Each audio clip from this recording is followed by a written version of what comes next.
JEM is my name, no one else is the same. JEM is my name. JEM. So, the art style changed again.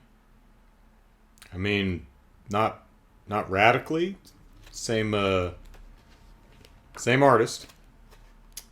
But the character models undergoed a tweak in the middle of an entire arc. Okay? Boy, this series is just going through artists and shit. Now, in the annuals, that's fine. You expect that. But, man, I kind of wish they'd just stick with the style. Man. So, as you may expect, the first issue in the Misfits was predominantly about Pizzazz, and the second one was Stormer. So, like me, you probably said, we're each issue in this arc is going to focus on one of the Misfits. This one's focusing on Blaze, so we can expect Roxy and Jetta for the final two issues. And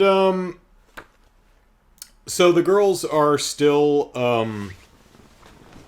they're all living in Pizzazz's beach house now, doing a reality television show for an undetermined amount of time. It feels like it's been maybe a couple of weeks.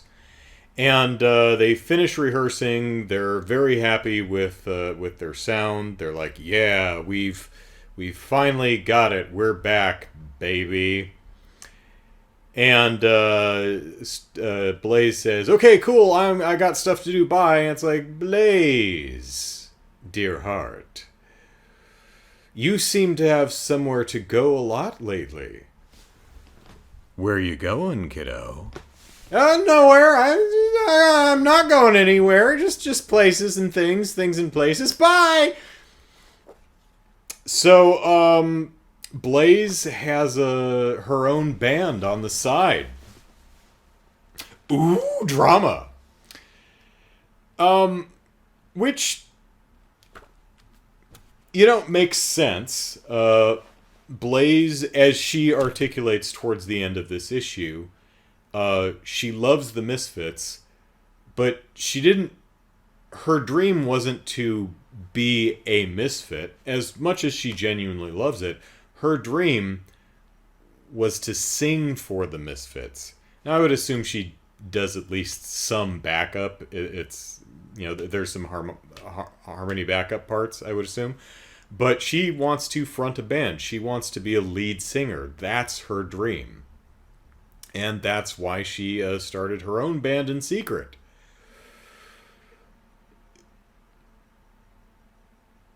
This feels weird to me. Not that she's doing this, but what feels weird is the timing. Like, I mean, you've only been with the Misfits for like a month, maybe? That we had the whole Dark Gem. Pizzazz was, you were hired as a temp and, to replace Pizzazz while she was healing after her car wreck.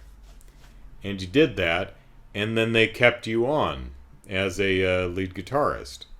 Cool.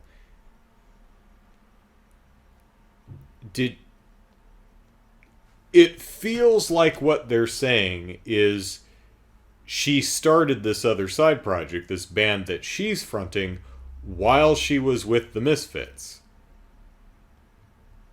And okay, but it also feels... I don't know, the timing just feels weird.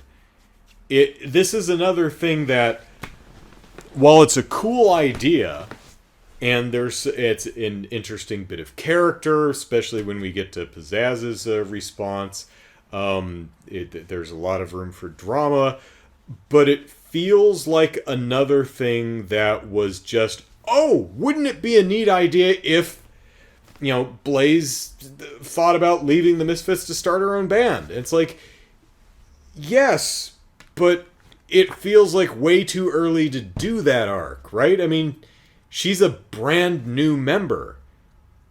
the timing still feels weird to me. It feels like we should do this. It's like, oh, okay, let's do it now. It's like, it feels like something that just kind of comes out of nowhere, was not properly set up. It's still a good idea, and I still think it's handled pretty well, although the timing of everything is not clear.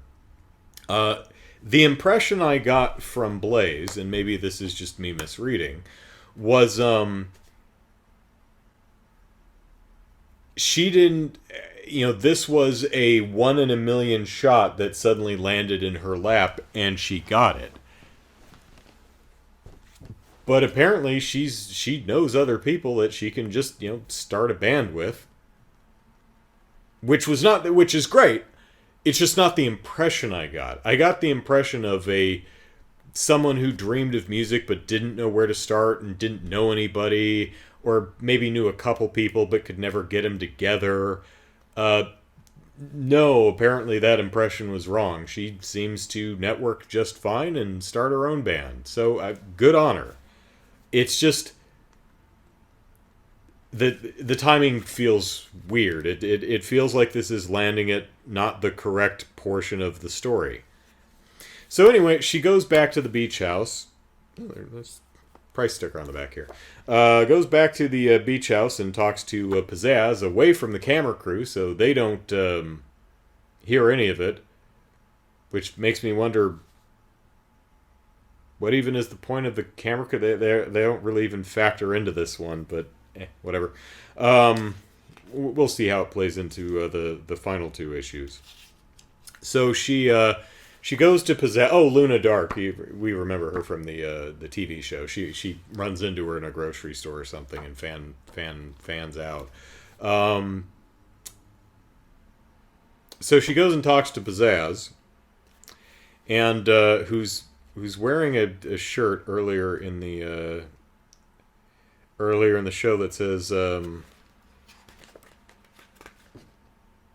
she likes cloth. That's got to be an inside joke. I have no idea. Anyway, so she goes and she talks to Pizzazz and she lays it all out. She's like, "Look, I don't want to hide this from you. I know the camera crews, they're going to follow me. They'll find this out, and I don't want you finding out that way. I just want to be honest. I love the Misfits. I love being a part of it. I love playing with you, but I want to be a singer. I want to lead my own band. So I've started my own band, so I quit, I guess."